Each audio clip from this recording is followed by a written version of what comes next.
veil of unease had settled over the small, isolated village of Bathel. The villagers spoke in hushed tones, their voices barely rising above the rhythm something ancient had awakened. Could that be Anaco, the Anaconda? For weeks, livestock had been disappearing. Chickens, pigs, and even the sturdy cattle tethered close to the village vanished without a trace. It wasn't until children playing near the river stumbled upon a crushed canoe and the remains of a wild boar that the whispers began. "Anaco," said the village elder, his voice trembling as he stirred the bubbling cauldron of herbal tea. "The spirit of the great serpent has returned. It punishes us for forgetting the old ways." The elders told stories of Anaco, a mythical anaconda said to grow so large it could crush entire trees in its coils. Legends described it as a guardian of the jungle, a creature of wrath that haunted those who disrespected the land. One moonless night, the silence was shattered by a blood-curdling scream. Awakened by the sound, the villagers lit torches and ran toward the edge of the forest, where they found the crushed remains of a small hut. Deep gouges in the ground led to the river, vanishing into the dark water. A fisherman, known for disregarding local taboos by hunting in sacred waters, was nowhere to be found. The next morning, the elders confirmed their worst fears. Huge scales were discovered near the water's edge, shimmering in hues of green and black, each as large as a man's palm. The trail of destruction continued into the depth of the jungle, but no one dared follow. Determined to protect their village, a group of men, armed with spears, bows, and machetes, formed a hunting party. Among them was Baego, a young hunter with a reputation for his sharp aim and even sharper wit. Though he dismissed the tales of Anaco as superstition, he vowed to bring back the beast's head. For 3 days, the hunters followed the faint trail of crushed vegetation and animal carcasses.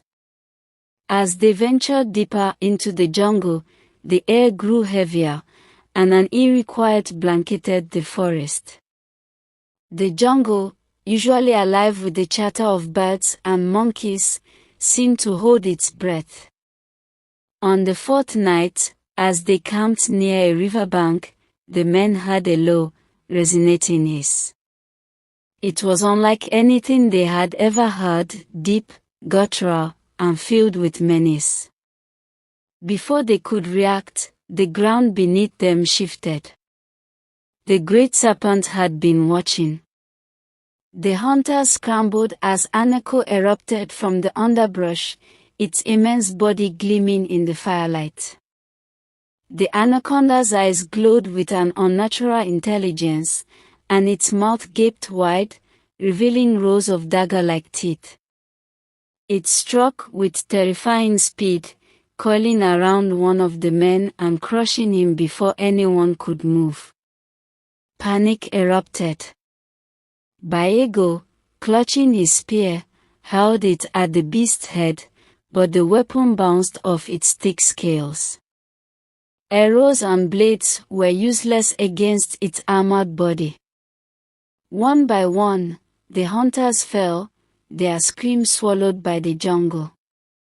Baego, now the last survivor, ran blindly into the forest, the sound of the serpent's pursuit close behind. He stumbled upon a sacred grove, its trees marked with symbols of the old gods. Desperate, he fell to his knees and prayed, offering his survival to the spirits of the jungle.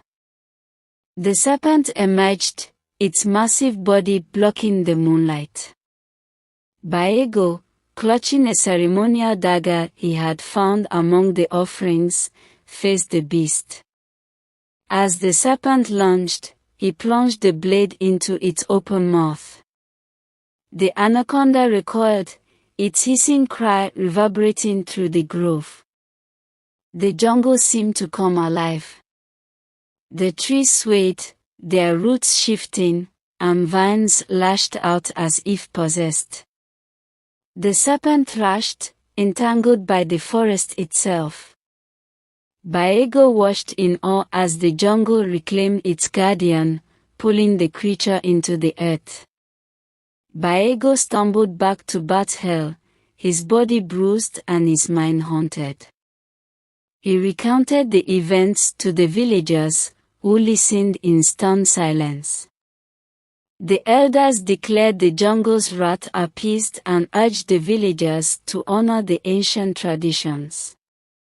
As Baego rested in the heart of Bat Hill, his bruised body ached, and his dreams were tormented by whispers that seemed to come not from the villagers, but from the jungle itself. The elders, gathered in a circle under the starlit sky, deliberated.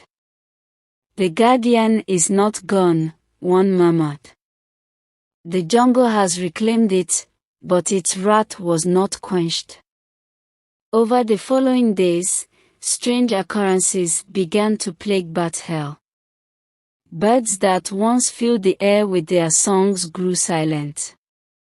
The river's flow became erratic, its once clear waters turning murky as if disturbed by an unseen force.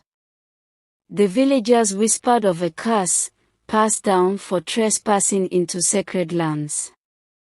Baego felt the pull of the jungle again, not as a challenge but as a plea. One night, as the moon cast silver light over the village, a soft but unrelenting voice called to him in the wind. It wasn't the growl of the guardian serpent, it was gentler, yet just as commanding. Armed with his ceremonial dagger and the blessings of the elders, he ventured into the grove again. The jungle was alive with motion, but it wasn't hostile. Roots parted as if guiding Baego toward an unmarked path. The glowing symbols of the grove reappeared, lighting his way through the dense foliage. Soon, he stumbled upon ruins, massive stones carved with intricate glyphs that depicted gods long forgotten by Bat Hill. In the center of the ruins stood an altar, overgrown yet pulsating faintly with light.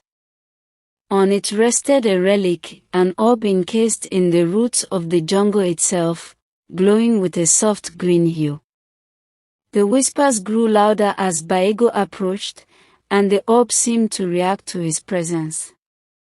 The jungle whispers not of destruction, a voice filled the air, one Baego could not place, but of restoration. Baego realized that the jungle, and its guardian, were not enemies of Morokai. They were protectors of an ancient covenant. The destruction wrought by the serpent had been a warning, a cry for the villagers to restore their reverence to the land they called home. As Baego touched the relic, the jungle burst into a kaleidoscope of light and sound. The vines that once lashed out now blossomed, and the serpent reappeared, no longer menacing but majestic. It circled Baego slowly, its glowing eyes no longer hostile but filled with a quiet intelligence. The whispers faded, leaving behind a single message in Baego's mind. Return balance, and the jungle shall protect. Baego returned to the village with the relic, which the elders enshrined at the heart of Bat Hill. The villagers worked to restore harmony, honoring the jungle's will and repairing the sacred groves. Over time, the village thrived again, the whispers now a gentle song of unity. But deep within the jungle, the guardian remained, a silent watcher. The whispers of the jungle were no longer warnings but promises, a bond between the people and the ancient forest they now vowed to protect.